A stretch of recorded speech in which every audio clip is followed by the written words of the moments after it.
Sa araw na ito mga kalabs ay nagpunta kami ni Janiela sa sakahan kasi nga maghatid kami ng baon kay Papang. Ayan, bagong uwi lang si Janiela galing school. At galing din ako sa sakahan mga kalabs kaya umuwi ako para kunin lang siya kasi nga dito kami kakain sa sakahan. Dahil hindi pa dumating si Ate Tami ay dinala ko na lang siya at gusto rin niya namang sumama.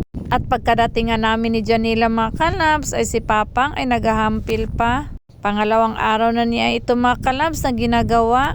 Ayan, kaya araw-araw kami nandito sa sakahan mga kalabs kasi nga marami pang tatrabawin si Papang at ako naman ay nagdadala ng kanyang baon. Kasi malayo pag uwi pa siya mga kalabs at pagkarating naman sa bahay ay malilingaw na gini siya cellphone mga kalabs lagi oy. So yun, mas mabuti pa daw na dito na lang siya sa sakahan kumain. Nakapagpahinga naman siya kasi may duyan din kaming dala.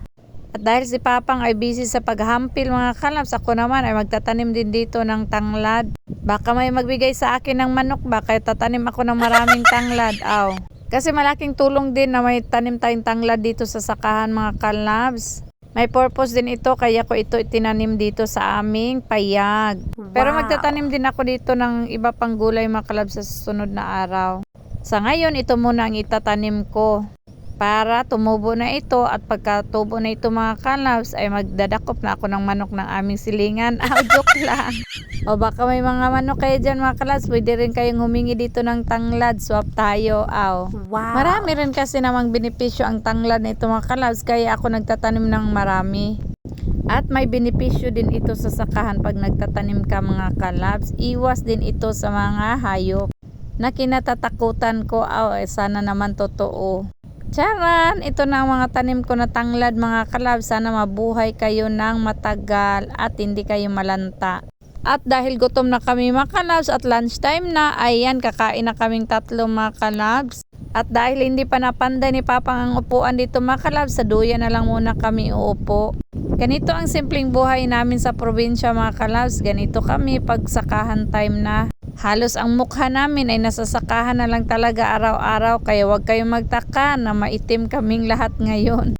Sino bang hindi iitim araw-araw nasasakahan, di ba?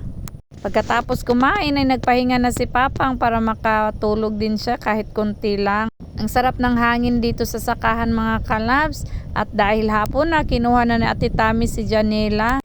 Ayan, ako naman ay hinintay ko si Papang na matapos sa kanyang trabaho. At dahil nandito na rin si Papang, uwi na rin kami mga kalabs. Ayan, kitang-kita ko talaga na pagod talaga siya sa kanyang trabaho. Laban lang tayo, Pang. So yan na nga, umuwi na rin kami ni Papang dahil hapon na talaga mga kalabs. So that's it for today's video mga kalabs. Happy farming!